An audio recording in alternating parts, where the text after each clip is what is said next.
Welcome back. Democratic presidential candidate Bernie Sanders bolstering up his stance on environmental issues this week, proposing a nationwide ban on fracking ahead of the New York primary. His campaign released this new ad about his proposal. Do Washington politicians side with polluters over families? They sure do, because big oil pumps millions into their campaigns. Bernie Sanders is the only candidate for president who opposes fracking everywhere. Why? Because fracking pumps dangerous, cancer-causing chemicals into the ground and threatens our drinking water.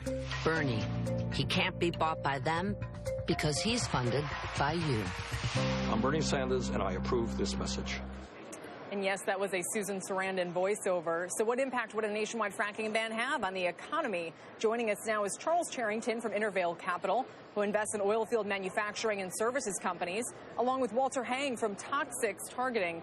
Guys, welcome to you both. Charles, first to you here on what the impact would be to the economy if Bernie Sanders' proposal were to go through and there was a ban on fracking. Sure. Fracking is responsible for about 5 million barrels of additional oil production in the world. If you were to ban it, you would have a global petro crisis almost immediately due to the cessation of production in the U.S. You would lose about 2 million jobs in the U.S. You would cede tremendous power to our rivals in the Middle East and Russia, who would benefit from much higher production and much higher prices. And perhaps most ironically, you would put a lot of carbon in the environment. Natural gas has replaced a huge number of coal plants in the U.S. And because of that, we've taken about 1 billion tons of carbon dioxide out of the atmosphere purely from the increased reliance on natural gas. And so, Walter, do you think this ban would be a good idea? Well, number one, I don't think there is going to be a ban. I mean, even if Senator Sanders gets to be elected president, the federal authorities issue almost no fracking permits anywhere in the country. So I really think, it's a symbolic gesture. I just don't think it's going to have any impact. They're fracking all over the country now. They're fracking every day. It's the reason we're awash in oil and gas. So I really think that this is really a ploy for votes. Understood, but we expect that of the politicians on the campaign trail. I guess the question, though, is if there is substance behind. I mean, look what's happened with the current administration. It's quite clear it's been a horrible period for coal companies, for a lot of utilities, if they've had to comply with bigger environmental regulations and so forth. If the president wants to decrease fracking, and that president is Bernie Sanders, and let's just say by using the bully pulpit or other means he is able to do so, what impact do you think that would have on the environment and on the economy, Walter? Well, it would definitely help the environment because fracking is an enormously polluting undertaking. And what Americans don't realize is that when you frack, you have to frack every square mile. For example, the Marcellus Shale Formation in New York goes from just southwest of Syracuse all the way to Tennessee. So imagine placing 16 giant wells every square mile for that huge distance. And not only the drilling occurs, but then you have to pump 5 to 7 million gallons of water to crack the rock to release the gas. So this is just an incredible polluting activity. And that's how come people want to ban it, they want to regulate it, they want to try to do something about it. And that's how come in New York we actually prohibited shale fracking before it began. Although for the reasons that Bernie Sanders is citing, guys, or Susan Sarandon or whomever, is that it's cancer-causing, that it hurts drinking water, pollution isn't even mentioned. Mike? Well, that's exactly where it comes down, really, is there a middle ground here where some of the fracking activity can persist with some kind of safeguards, and it really is about drinking water. I mean, it's water use, for one thing, in some areas that people feel, is objectionable, but really it is a matter of leakage of chemicals into the drinking water. And Charles, don't you think the industry will have to answer for this ultimately? Well, I think I agree with much of what's being said here. The reality is that it is not fracking. Fracking is a red herring. Even the EPA has said after an exhaustive study that it has minimal impact on drinking water.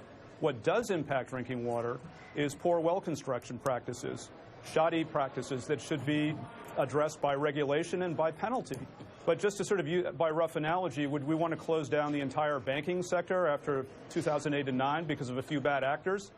Fracking itself is not what it is being made out to be from sort of a pollution and danger standpoint, whereas shoddy practices in the industry must be regulated. Completely agree. Susan? But, Charles, one of the things we haven't talked about, we talked about pollution, we haven't talked about the earthquakes. And the number of earthquakes in Oklahoma that have registered above 3.0 on this scale has gone from 20 5 years ago to 890 last year. And that seems hard to believe that that's just a result of a few bad actors who are drilling wells poorly. So, you know, there seem to be some actual legitimate implications of fracking. Not to say we need to shut it down, but it feels like the industry needs to answer for that. It seems like more systemic than just a couple of bad actors. I'm glad you mentioned that. That's actually not a function of fracking. It's a function of injecting water into disposal wells under tremendous pressure. Isn't that required for fracking? I mean, isn't No, that it's part not. of it? No, Okay. it's not. You could actually recycle all the water at the surface at fairly minimal cost.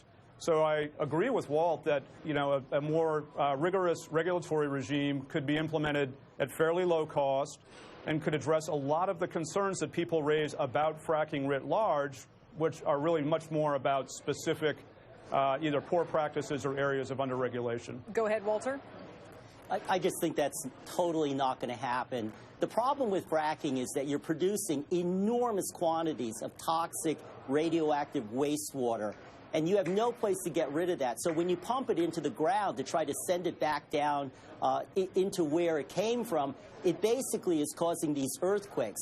There are no treatment plants to handle this material. For example, in Pennsylvania in 2008, they were dumping this incredibly toxic wastewater into local sewage treatment plants. The toxics went right into the Monongahela River, and the next thing they knew, 850,000 people could not drink public water drawn from the Monongahela River. This was the biggest drinking water crisis in the history of the country.